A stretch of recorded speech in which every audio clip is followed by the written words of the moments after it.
Series के पहले video में उस रीजन को टटोलने की कोशिश की जिससे कि रूस यूक्रेन पर हमला कर रहा है।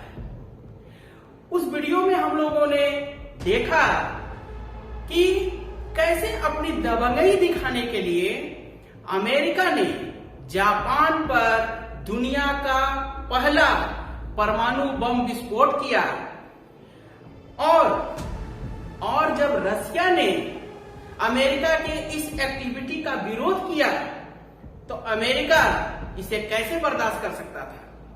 रशिया के यानी सोवियत संघ रशिया के टुकड़े टुकड़े कर दिए गए, 15 टुकड़ों में बट गया रशिया। और उसके बाद भी जो रूस गणराज्य बना उस पर अमेरिका के द्वारा बहुत सारी आर्थिक पाबंदियां लगा दी गई। आर्थिक और व्यापारिक पाबंदियों के चलते रूस कमजोर होता गया। इसके बाद भी अमेरिका इतने पर नहीं रुका। अमेरिका ने नाटो देशों का संगठन बनाया। शुरुआत हुई थी 12 देशों से, जो कि आज 30 देशों का एक विशाल समूह बन चुका है। जो भी हो, अमेरिका और रूस दोनों एक दूसरे के खिलाफ गुटबाजी में उतर आए।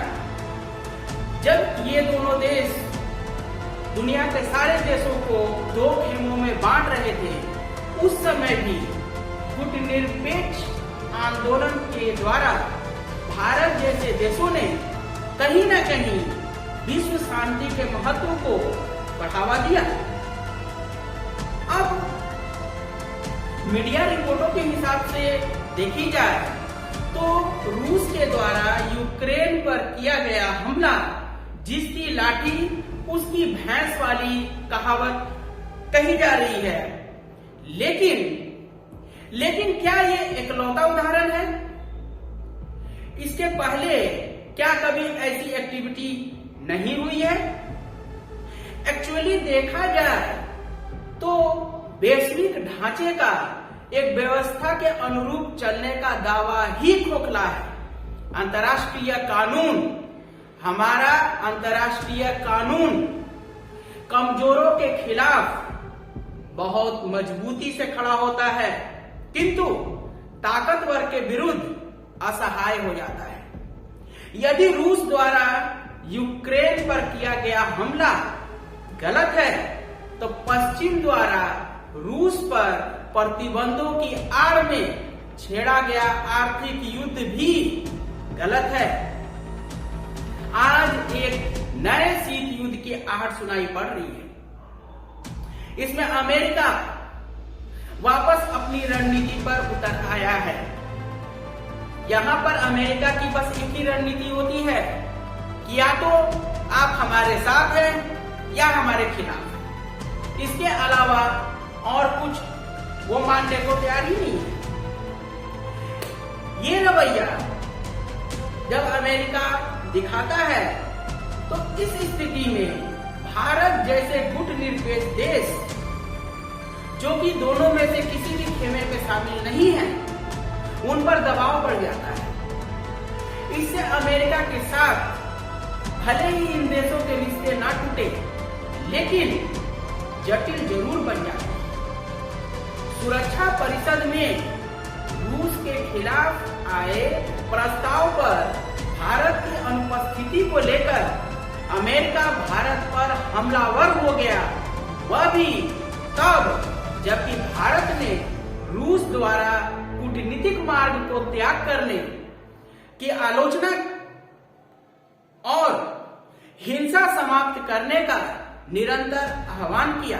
अमेरिकी विदेश विभाग ने कहा है कि यूक्रेन को लेकर भारत और यूएई यानी कि संयुक्त अरब अमीरात के तटस्थ रुख ने उन दोनों देशों को रूस के पक्ष में लाकर खड़ा कर दिया है।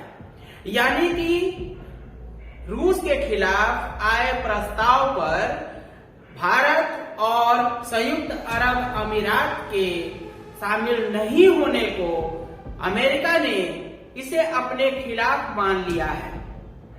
अब अमेरिका डायरेक्ट या इनडायरेक्ट तरीके से दूसरे देशों पर अपना पक्ष लेने के लिए दबाव बढ़ा रहा है। यूएई पर तो अमेरिका दबाव का असर भी दिखा। जो यूएई 25 फरवरी को सुरक्षा परिषद की बैठक में तटस्थ रहा, रूस के खिलाफ जिसने वोटिंग में पार्टिसिपेट नहीं किया, वो यूएई 2 मार्च को हुई आम सभा की बैठक में रूस के खिलाफ निंदा प्रस्ताव के पक्ष में अपना वोट देता है। इसे क्या कहेंगे? इसे एक तरह का कूटनीतिक दबाव ही कहा जाएगा। हालांकि भारत का रवैया पहले जैसा ही रहा। भारत पर अमेरिका के दबाव का कोई असर नहीं पड़ा। अब यहाँ पर एक विरोधाभास उत्पन्न होता है। जो अमेरिका रूस के खिलाफ यूक्रेन का हितैषी बनकर खड़ा है, वही अमेरिका चीन के द्वारा कई महीनों तक भारत की सीमा पर अपना दुस्साहस दिखाने पर किसी भी तरह का कोई भी वक्तव्य प्रस्तुत नहीं करता। कोई भी पश्चिमी देश का राष्ट्राध्यक्ष यहाँ पर अपने निंदा प्रस्ताव पारित नहीं करता। यहाँ तक कि उन्होंने चीन से अपनी फौज को पीछे हटाने का भी प्रस्ताव नहीं रखा। इसके बावजूद पश्चिमी देश चाहते हैं कि भारत उनके पक्ष में आकर खड़ा हो जाए, जबकि भारत, ये देखने वाली बात है कि जब पश्चिमी देश भारत को अपनी तरफ शामिल करने की बात करते हैं, तो एक चीज उन्हें भी ध्यान रखना चाहिए कि भारत पर पश्चिम के द्वारा बनाया गया दबाव पूर्णतः बेकार है, क्योंकि भारत ना तो नाटो देशों का सदस्य है और ना ही यूरोपीय संघ का।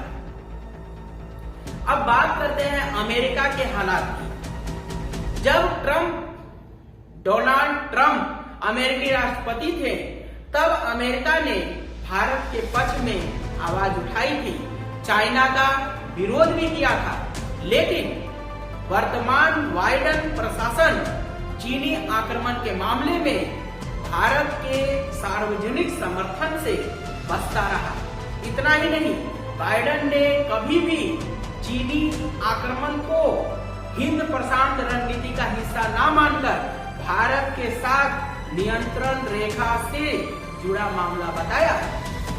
तो फिर सेम कंडीशन है ना।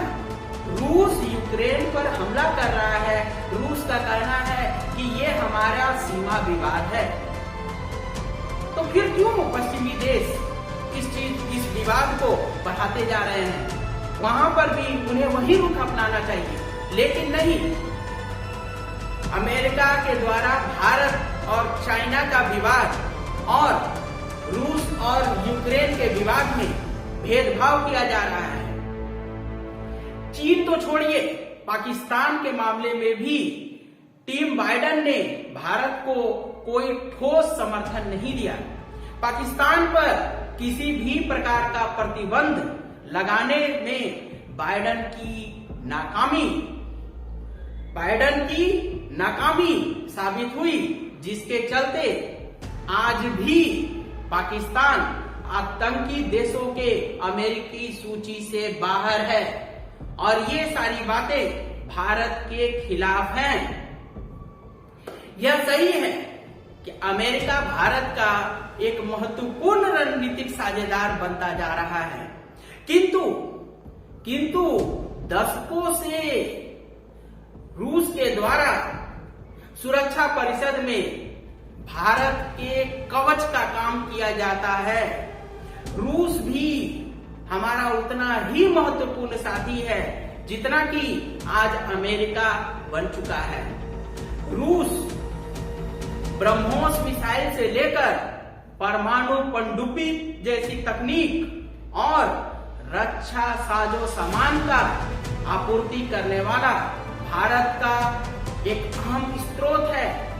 चीन के विरुद्ध भारत को सशक्त बनाने के लिए रूस S-400 air and anti missile system देने की तैयारी कर रहा है। ऐसे समय में रूस के साथ रिश्तों को बिगाड़ने का अर्थ होगा भारत का अमेरिका पर निर्भरता बढ़ाना, जिस पर भरोसा करना बहुत मुश्किल है। और रही बात रूस और अमेरिका में से किसी एक विकल्प को चुनने का दबाव, तो यह ऑप्शन केवल भारत और अमेरिका के रिश्तों में दूरी बढ़ा सकता है। तो फिलहाल के लिए हम इस सीरीज को यहीं विराम देते हैं। आगे की चर्चा हम लोग नेक्स्ट वीडियो में कंटिन्यू रखेंगे। तो आगे हमसे जुड़ने के लिए, इस चर्चा में शामिल होने के लिए हमारे चैनल को सब्सक्राइब करें और बेल आइकॉन बटन को जरूर दबाएं। जय हिंद।